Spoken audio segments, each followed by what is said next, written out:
श्री कृष्ण मित्रों, मैं प्रियंका स्वागत करती हूँ आपका जीवन और अध्यात्म में। दोस्तों, किसी को बुरा बोलना, चुगली करना, बुराई करना, जलन व ईर्ष्या का भाव रखना किसी के प्रति, सब कुछ आपकी तरक्की और खुशियों को रोक देता है। हम जितना टाइम दूसरों के बारे में बुरा सोचने में लगाते हैं, अगर उतना अपने बारे में सोचें, अपने अच्छे के बारे में सोचें, तो उसका आपके जीवन पर गहरा प्रभाव पड़ेगा। क्या भाग्य में लिखा कभी मिट सकता है? आइए जानते हैं एक सुंदर कहानी से।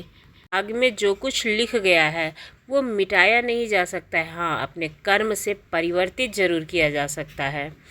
दोस्तों, ये बहुत ही ज्ञानवर्धक कहानी है। कहानी को अंत तक सुनिएगा। प्राचीन समय की बात है। एक गांव में रामू नाम का गरीब किसान रहता था। उसके परिवार में सिर्फ वह और उसकी पत्नी ही रहते थे। किसान के घर में बहुत समय के बाद एक लड़के का जन्म हुआ। किसान और उसकी पत्नी अत्यंत प्रसन्न थे। सभी आसपास के लोग किसान को बधाई देने के लिए आ रहे थे। एक दिन सुबह का वक्त था। तभी किसान के घर के बाहर से एक साधु ने भिक्षा के लिए आवाज़ लगाई। किसान के घर में आज खुशी का दिन था, इसलिए उसने साधु महाराज को अंदर बुला लिया और उन्हें बैठने के लिए कहा। जब साधु महाराज बैठ गए तो किसान ने साधु महाराज से कहा, महात्मा जी, हमारे घर में बहुत समय के बाद बच्चे का जन्म हुआ है। आप कृपया करके इसका नामकरण कीजिए। साधु ने जैसे ही बच्चे को अपनी गोद में उठाया, तभी साधु ने देखा कि बच्चे की बाजू पर एक चिन्ह बना हुआ है जो राजयोग को दर्शाता है। साधु जो था वो बच्चे की बाजू के ऊपर चिन्ह देखकर हैरान रह गया। किसान ने जब साधु को हैरान परेशान देखा तो उसने कहा, महात्मा जी, क्या आप बता सकते हैं कि आप इतना परेशान क्यों हो गए हैं? साधु ने कहा, बेटा, मैं परेशान नहीं हूँ, बल्कि मैं तो बहुत खुश हूँ, क्योंकि जो तुम्हारा बेटा है वो बहुत ही किस्मत वाला है। तुम्हारे बेटे की किस्मत में राजयोग लिखा है। किसान ने, महात्मा जी, मैं आपकी बात समझ नहीं पा रहा हूँ। साधु ने कहा, बेटा, तुम्हारा पुत्र एक दिन राजा बनेगा। इसका विवाह 16 वर्ष की आयु में इस राज्य की राजकुमारी के साथ होगा और फिर यह इस नगर का राजा बन जाएगा। साधु की बात सुनकर रामू बहुत खुश हुआ। जब गांव के लोगों को पता चला कि रामू का बेटा एक दिन इस नगर के राजा का दामाद बनेगा, तो सभी लोग उसको देखने के लिए आने लगे। एक दिन धीरे समय बीता और एक दिन उस नगर का जो राजा था वो जंगल में शिकार खेलने के लिए गया और एक हिरन के पीछे पीछे काफ़ी दूर चला गया। अब उसे प्यास लग गई। आसपास कोई नदी और तालाब भी नहीं मिल रहे थे जहाँ से वो पानी पी सके। राजा काफ़ी समय से जंगल में इधर उधर घूम रहा था। राजा पानी की तलाश में भटकता हुआ उसी गांव में पहुंच गया जहां रामू रहता था। तभी राजा की नज़र एक महात्मा के ऊपर पड़ी। राजा ने महात्मा से पानी मांगा। महात्मा ने राजा को रुकने के लिए कहा और कुटिया के अंदर से पानी लेने के लिए चले गए। महात्मा ने पानी लाकर राजा को दिया।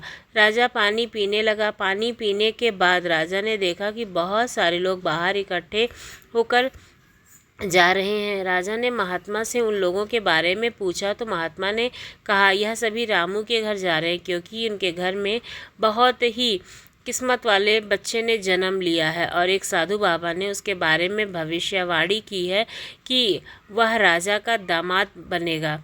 के पुत्र के योग में राजयोग लिखा है। महात्मा की बात सुनकर राजा को बहुत गुस्सा आया कि आखिर एक मामूली किसान का बेटा उसकी पुत्री के साथ विवाह कैसे कर सकता है।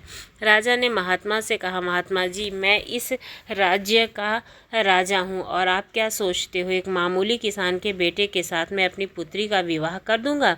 महात्मा ने कहा, राजन, जो इस बच्चे के भाग्य में लिखा है उसे कोई मिटा नहीं सकता है। राजा को अपनी ताकत पर बहुत घमंड था। उसने महात्मा जी से भगवान का लिखा हुआ आपको मिटाकर मैं दिखाऊंगा, ऐसा कहता है। महात्मा ने मुस्कुराते हुए कहा, राजन, मैं भी यही हूँ और आप भी यही हैं, देखते हैं। राजा ने महात्मा को प्रणाम किया और वापस अपने राजमहल चला गया। राजा को रात को नींद नहीं आ रही थी। वह यही सोच रहा था कि किसी भी हालत में उस साधु की भविष्यवाणी को सच नहीं होने देना है। अगले दिन राजा अपना वेश बदलकर रामू के गांव में पहुंच गया। लोगों से पूछता पूछता राजा रामू के घर पहुंचा। राजा ने रामू के घर के बाहर जाकर उसे आवाज़ लगाई। रामू उसकी आवाज़ सुनकर घर से बाहर आया और उसने पूछा, आप कौन हो और किस लिए आए हो? राजा ने कहा, मैं सेठ हूँ और मैं खुद के कपड़े का व्यापार करता हूँ, पास ही के गांव में रहता हूँ। मैंने लोगों से सुना है कि तुम्हारे घर में एक तकदीर वाले बच्चे ने जन्म लिया है और उसकी किस्मत में राजयोग लिखा है। रामू ने कहा, हाँ सेठ जी, आपने सही सुना है। राजा ने रामू से कहा, अगर तुम बुरा ना मानो तो मैं एक बात कहूँ। कहाँ सेठ जी, बोलो। राजा ने कहा, तुम अपना बच्चा मुझे दे दो, इसके बदले में मैं तुम्हें बहुत सारा धन दूंगा और तुम्हारे बच्चे का पालन पोषण भी करूंगा। रामू की पत्नी ने कहा, नहीं सेठ जी, मैं अपना बच्चा आपको नहीं दे सकती हूँ। राजा ने कहा, तुम एक मामूली से किसान हो, तुम अपने बच्चे का पालन पोषण अच्छी तरह से नहीं कर सकते हो। रामू ने सेठ की बात को सुनकर कहा, हाँ सेठ जी, आप ठीक कहते हो, हम इस बच्चे का पालन पोषण अच्छी तरह नहीं कर सकते हैं। रामू की बात सुनकर उसकी पत्नी ने कहा, ठीक है सेठ जी, मैं आपको अपना बच्चा देने के लिए तैयार हूँ, लेकिन जब वह 16 साल का हो जाएगा तब आप मुझे वापस दे दोगे। राजा ने कहा, ठीक है, जब तुम्हारा बच्चा 16 वर्ष का हो जाएगा तो मैं उसे वापस दे दूंगा। यह कहकर राजा ने बच्चे को ले लिया और वहाँ से चले गए। राजा अपने साथ बच्चे को लेकर एक नदी पर पहुँचे। राजा ने सोचा कि वह बच्चे को नदी में छोड़ देंगे और उसकी मृत्यु हो जाएगी, लेकिन बच्चे का मासूम चेहरा देखकर उसको नदी में छोड़ने की हिम्मत नहीं हुई।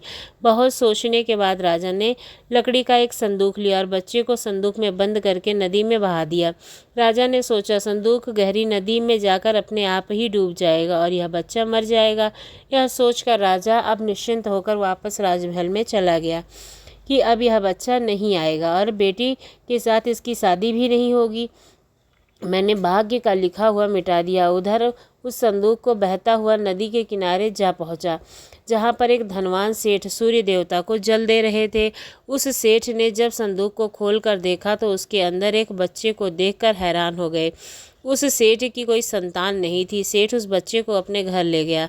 सेठ की पत्नी बच्चे को देखकर अत्यंत प्रसन्न हुई। उसने जब सेठ से पूछा कि यह बच्चा आपको कहाँ मिला है, तो सेठ ने उसको बच्चे के बारे में बताया कि कैसे वह नदी में बहता हुआ मिला है। सेठ और उसकी पत्नी ने बच्चे के लिए भगवान को हाथ जोड़ करके धन्यवाद दिया। अब वह बच्चा सेठ के घर पलने लगा।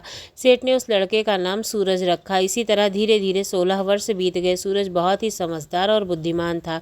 एक दिन सूरज को अध्यापक पढ़ा रहे थे।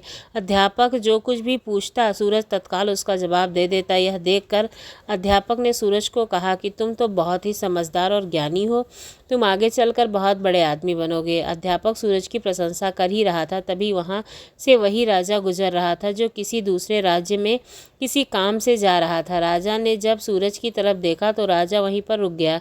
राजा ने सूरज से पूछा, बेटा तुम कौन हो और कहाँ रहते हो और तुम्हारे पिताजी का नाम क्या है? सूरज ने कहा, महाराज मैं सेठ हीरालाल का पुत्र हूँ।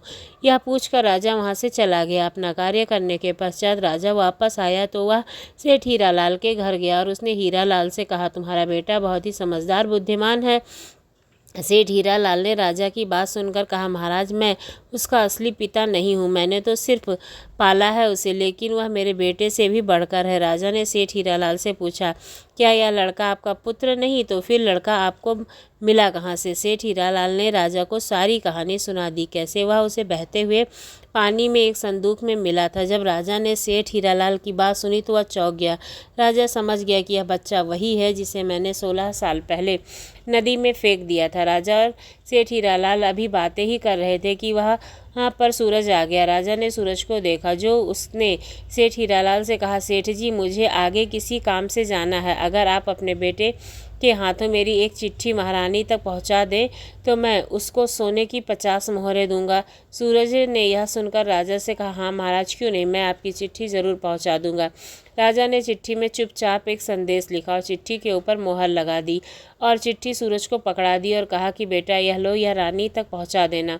सूरज चिट्ठी लेकर गया। सूरज चलते चलते घने जंगल में गुजर रहा था कि वह रास्ता भटक गया। उसे रास्ता ढूंढते ढूंढते रात हो गई। सूरज रात गुजरने के लिए कोई जगह ढूंढने लगा, तभी उसकी नज़र एक झोपड़ी पर पड़ी।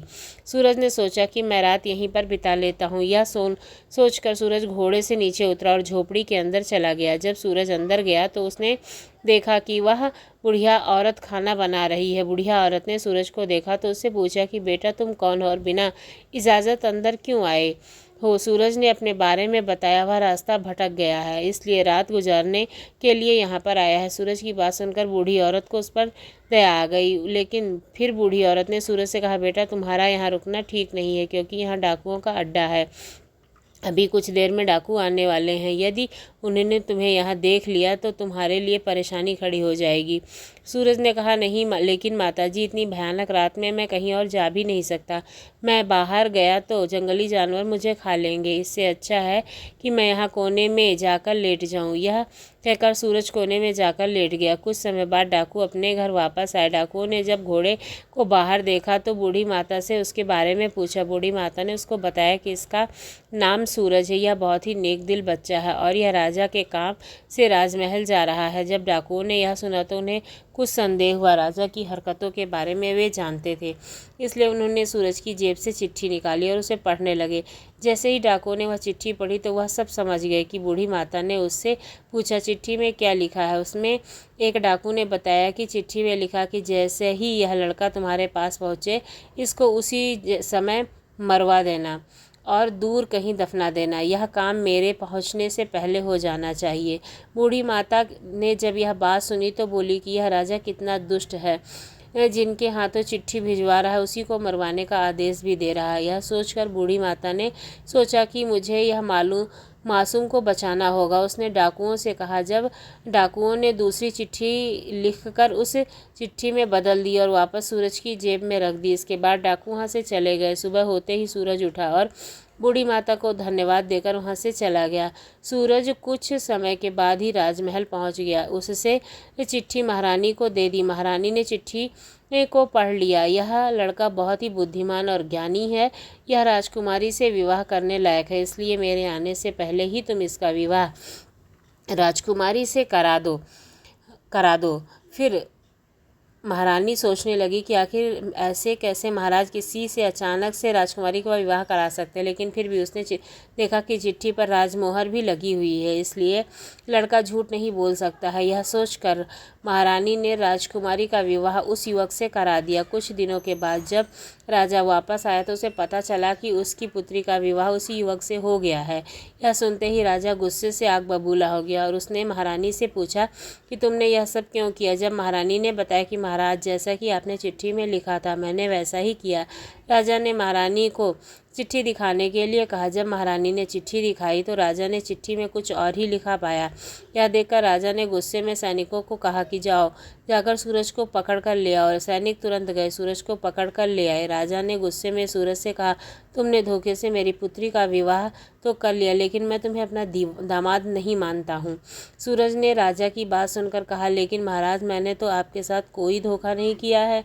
राजा ने सूरज की बात को सुनकर कहा, तुम मुझे भी बेवकूफ़ बनाना चाहते हो, लेकिन मैं तुम्हें अपना दामाद स्वीकार नहीं करूँगा। अभी दोनों की बात चल ही रही थी कि एक सैनिक ने आकर राजा से कहा, महाराज, बाहर एक महात्मा आए हैं, वह आपसे इसी समय मिलना चाहते हैं। राजा ने महात्मा को अंदर लाने का आदेश दिया। महात्मा जी अंदर आए तो राजा ने उठकर प्रणाम किया और उनके आने का कारण पूछा। महात्मा ने बताया, राजन, लगता है आपने मुझे पहचाना नहीं। राजा ने कहा, नहीं महाराज, मैंने आपको नहीं पहचाना। महाराज ने मुस्कुराते हुए कहा, राजन, मैं वही हूँ जिसे तुम आज से 16 वर्ष पहले भाग्य का लिखा मिटाने की बात बोलकर आए थे। मैंने ही महात्मा ने यह बात कही थी कि राजा एकदम से चौंक गया, उसे सब कुछ याद आ गया था। महात्मा ने मुस्कुराते हुए कहा, क्यों राजन, भाग्य का लिखा मिटा दिया? राजा ने आंखें नीची करके कहा, नहीं महात्मा जी, मैं भाग्य के हाथों हार गया। महात्मा ने कहा, राजन, भाग्य के हाथों कोई नहीं जीत सकता है, इसलिए जब सूरज को अपना दामाद स्वीकार करो आप और अपना राजपाट उसको सौंप दो। राजा ने कहा, महात्मा जी, जैसा आपने कहा है वैसा ही होगा। राजा को समझाकर महात्मा जी वहाँ से चले गए। राजा ने सूरज से माफ़ी मांगी और सारा राजपाट उसको सौंप दिया। तो दोस्तों, हमारे भाग्य में लिखा है वो हमें मिलकर ही रहेगा, लेकिन भाग्य के भरोसे बैठना भी ठीक नहीं है। हमें अपने कर्म को करते रहना चाहिए। कभी भी किसी के बारे में बुरा नहीं सोचना चाहिए, ना किसी की ईर्ष्या करनी चाहिए। बस अपने बारे में, अपने आगे बढ़ने के बारे में, अपने कर्म के बारे में हमेशा सोचते रहना चाहिए और आगे कर्म करते रहना चाहिए। अवश्य ही परिणाम हमेशा अच्छे ही होंगे। आपको हमारी ये कहानी कैसी लगी ज़रूर बताइएगा। अगर अच्छी लगी है तो हमारे चैनल को सब्सक्राइब करना ना भूलिएगा। इसी तरह की अनेक कहानियों के लिए धन्यवाद।